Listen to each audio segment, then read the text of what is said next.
माझा लक्षवेध चुकला होता. कर्ण व्यथित झाला. गुरुद्रोणांनी नीलकमलांची मानाची माला अर्जुनच्या गळ्यात घालण्यासाठी हात उंचावला.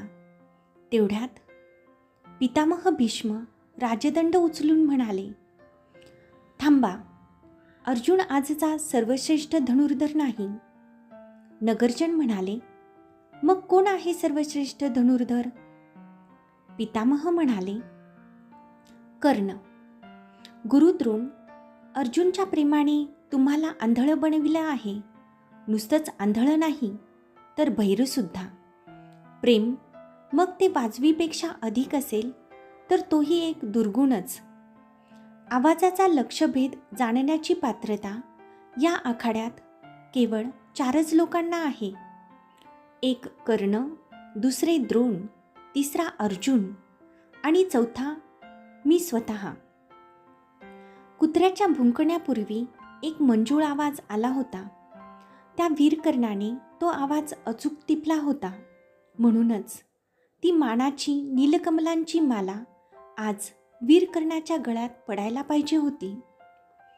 तेव्हा सगळ्यांनी विचारले, कसला आवाज होता तो पितामह? पितामह म्हणाले, या कुत्र्याच्या भुंकण्यापूर्वी समोरच्या तमाल वृक्षावर एक पक्षीण तिच्या पिल्लांच्या चोचीत चारा घालून चिवचिवली होती. या कर्णाने तो आवाज अचूक टिपला होता. अजूनही ती पक्षीण समोरच्या त्या तमाल वृक्षावर भेदरून तोंडामध्ये तो सुचीबाण तसाच घेऊन बसलेली मला इथून स्पष्ट दिसत आहे. हा लक्षवेध अर्जुनापेक्षा कितीतरी सरस आणि श्रेष्ठ आहे. सगळीकडे घोषणांचा पाऊस पडला. वीरकर्णाचा विजय असो, पितामह भीष्मांचा विजय असो. कर्ण चौथऱ्यावर उभे राहून उच्च स्वरात म्हणाला, माझ्या गळ्यात नीलकमलांची माला पडली नाही म्हणून माझा आजचा विजय कलंकित झाला आहे असं जर आता अजूनही कुणाला वाटत असेल तर मी कर्ण अर्जुनला द्वंद्वयुद्धासाठी स्पष्ट आवाहन देतो. इतक्यात कृपाचार्य म्हणाले, महाराज, वीर अर्जुन हा थोर क्षत्रिय कुलातील आहे. युद्धशास्त्राच्या नियमाप्रमाणे केवळ समान कुलातील योद्ध्यामध्येच द्वंद्वयुद्ध खेळलं जाऊ शकतं. हा कर्ण जरी माझ्या गुरुकुलातील शिष्य आहे तरी मला त्याच्या कुलाचे नाव माहीत नाही. कर्णाने सर्वांना प्रथम आपल्या तेजस्वी कुलाचं नाव सांगावं, कारण द्वंद्वाचा निकाल एकच असतो, विजय किंवा मरण. हे ऐकताच कर्णाची मान खाली गेली. त्याला सर्वांना ओरडून सांगावं वाटत होतं, हो, मी सुतपुत्र आहे, अधिरथ आणि राधा यांचा मुलगा. कर्णाची अशी अवस्था बघून शकुनीने दुर्योधनाला इशारा केला.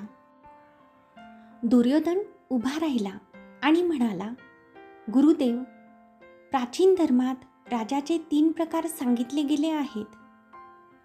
जन्मसिद्ध राजा, शौर्यामुळे राज्यपद प्राप्त झालेला राजा आणि एखाद्या राजाचा पराभव करून राज्यपद प्राप्त झालेला राजा. शौर्यावर फक्त क्षत्रियांचाच जन्मसिद्ध हक्क आहे असं मानण्याचं कारण नाही.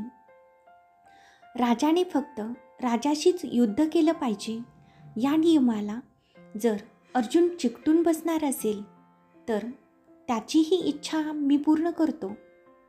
सर्वांसमक्ष मी पिताश्रींनी मला दिलेल्या माझ्या विशेष अधिकारांचा वापर करून वीरकर्णाला अंगदेशाचा अभिषिक्त राजा करणार आहे.